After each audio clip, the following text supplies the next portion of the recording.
this will be the big news today. At swerte kayo dito sa Vlogcaster Channel, dito nyo una narinig ito.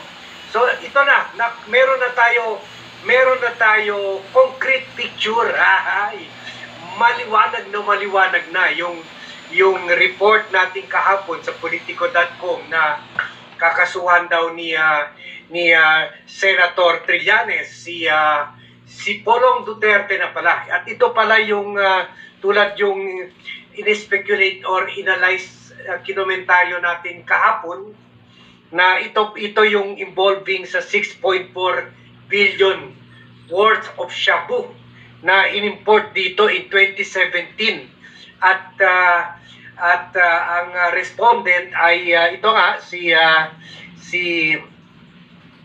Congressman Polong Duterte ng first district of Davao at kasama pa ito maganda, kasama pa yung asawa ni Vice President Sara Duterte na si Manases or Mans Reyes Carpio, anak pa naman ng Supreme Court Justice Reyes. Justice Carpio. Si Manases Reyes Carpio, husband of Vice President Sara Duterte o si Mans Carpio. No wonder parang sa medyo busy lang tayo kasi ang daming issue tungkol sa Pogo at saka kay Harry Roque.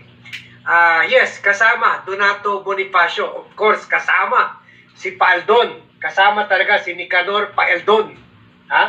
Ang kakasuhan ay si Mans Carpio, si Representative Duterte, si Nicanor Paeldon, at isang Allen Capuyan based on evidence na nakuha ni Senator Trillanes. Ito talaga and several others were involved in the smuggling of 6.4 billion worth of illegal drugs in 2017. Ang involved dito ay nag-discover ito sa Valenzuela ay 600 kilos of shabu or methamphetamine hydrochloride from China na which were reportedly hidden in printer rolls and entered the country through the green lane of the Bureau of Customs. Green lane, ibig sabihin, dumidiretso siya.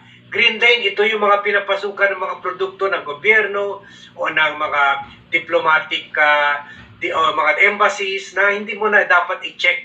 Presume kuha na ito, clean na ito. Pero dumaan dyan. So, malaking dapat sasagutin dito ni Nicanor Paeldon. Hindi nga siya kinasuhan noon.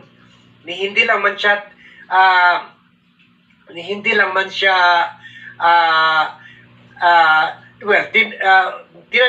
umalis siya sa Bureau of Customs, nag-resign siya, pero nilagay pa siya as test the chief. Ibig sabihin, hindi lang man siya pina-outside di kulambo ni Duterte. Kumbaga, bata pa rin siya. Kumbaga, good job. So, alisin kita dyan sa Bureau of Customs, ibigay ko sa iyo yung testa na marami rin, mucho rin. Kaya nakita nyo, nakasuhan dyan si Joel Villanueva sa testa. So, katasan rin yan ng mga taga-gobyerno. So, ngayon, today, itutuloy na ni Trillanes yung filing of case. At ito nga, yun, smuggling.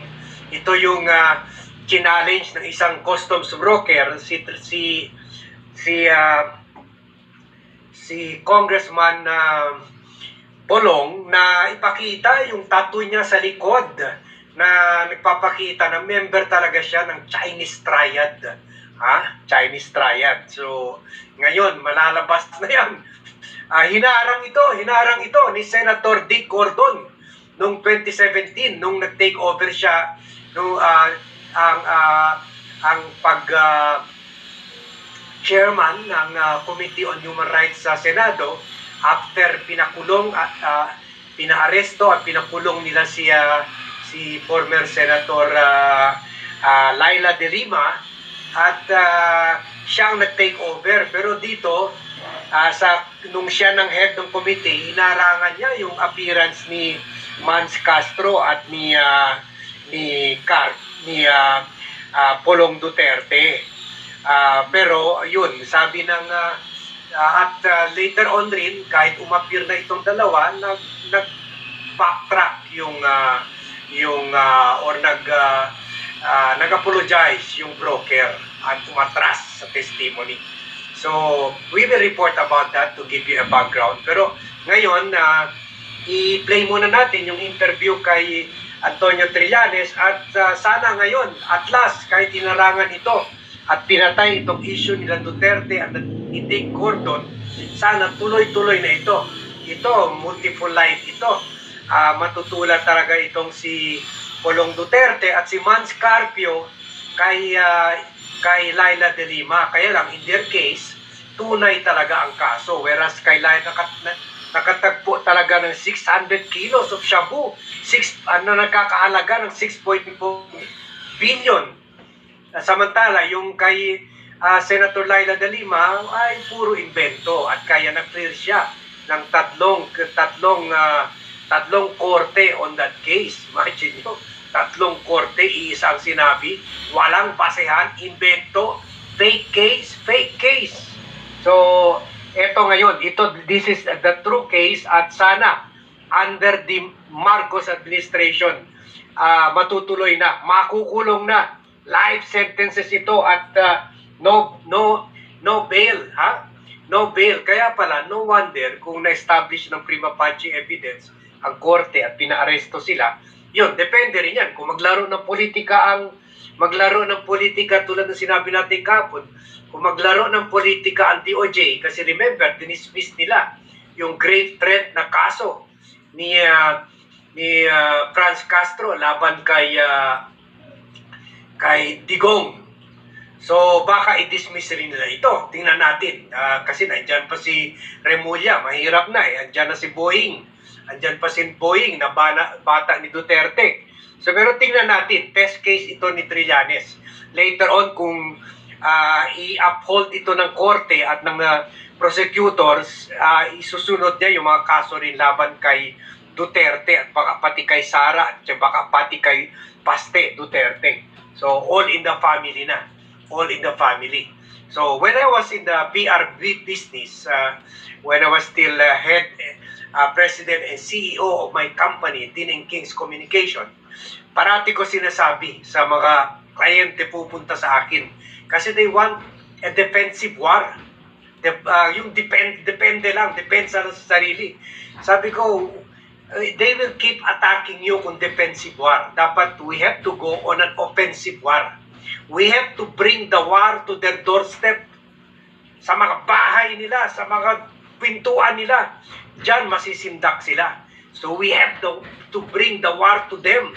We have to fight an offensive war. Kumbaga, the best defense is offense. Yan ang ginagawa ni Trillanes ngayon. He is bringing the war, raining down. Kasi next week daw, kakasuhan naman niya si Duterte for another plunder case dito sa 15 billion na binili na ng mga sira-sira equipment for the Philippine Navy at parang sinabutahin na rin. 15 billion sila ni Bongo. So, another case yan next week. 15 billion. So, ito naman. Today, itong ipapile niya. And we thank Channel 5, Storycon, program for this interview.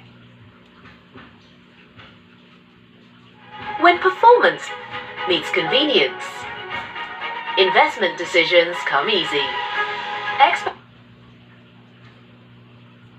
On the different topic, Senator, no? Bukas magpapatay ng kaso labang kay Today yan, today. Mars, yung asawa ni Vice President. Mark Carpio, at saka si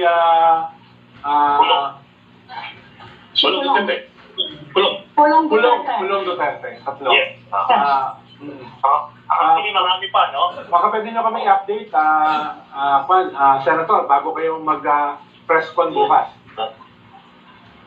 Yun po, bukas po ng umaga, magpapile po ako ng kaso ng illegal drug smuggling, kina Pupulong Duterte, Vance Carpio, Nick Python, Allen Capuyan, Charlie Tan, at iba pa. No? This is in connection with the 6.4 billion peso shabu shipment na nakuha dun sa Valenzuela ng 2017. Sila po yung mga masterminds at facilitators doon. Ito yung magnetic lifter ba yun? O yung sa Valenzuela? Hindi po. Hindi yung Cavite yung yan yung yung merong nag-testify na broker, yung customs broker na tinuturo yung yung Davao niya. Merong grupo daw sa Davao na involved sa Davao Group. Yan ba yun? Ito po Hindi ba nagkaroon siya ng investigation Merong customs broker na nag-testify, although later lumambot yung testimony niya. Mukhang siya yata yung nakasuhan Tapos nagkaroon pa nga nagde-deal siya na ipakita ni Pulong yung likod niya dahil meron daw tattoo yan yun, di ba? Yung merong tattoo na ng Yakuza yata yun or Triad pala, sorry. Ano ba yung issue na yan? The Senate investigation na kinatap po namin na challenge ko si Pulong na makita niya yung likod niya kasi yung ng trial membership niya is nasa likod niya but refused to do so. So ito mga yun. Kaya nga yan, Pero hindi ba parang nag-backtrack yung witness dyan? So you have new evidence ba? Parang nag-bumubot siya yung magandang testimony. Kompleto na po yung, abangan na lang po natin bukas, kompleto po yung kaso ng papay. Can you give us an idea of the nature of the area? Swerte kayo, mga vlog kabadmates. Kahapon yung panabalitaan ito, ha? Yung iba, ngayon lang nababalitaan ito. Pero tayo dito sa Bat Channel, isa tayo sa mga unang nag-report nito sa YouTube. Evidence, of course. Merong hard evidence. Kompleto ho. Kasi pati yung droga, naka-ano ho yan eh. Naka-deposit na ho yun eh. Lahat. Pero sir, I-check nyo yung droga, ha? Baka yung 15 billion, 600 kilos, harina na lang ngayon. O tawas na na. Pinalitan na. So no evidence, no case. I-check nyo yan, ha? I-check nyo yan. Baka tawas na lang yun. Ha? give us an idea of the nature of this new evidence that you found. Kasi may 2017 pa to eh. Tapos ngayon buhay na. So, we suppose as substantial po yun, no? Yes, patente na po. But I don't want to preempt. Ipagpapalala na po muna. Tapos, yun na. Kung po ito, medyo Kaya sa ulit. yung evidence na isasabihin na. So, tayo wala naman na nito eh. Nakikinig. Again, on a different note. Okay, so thank you. Thank you, Story Code. Ang galing-galing nyo. Kagabi ito, mga gabi na.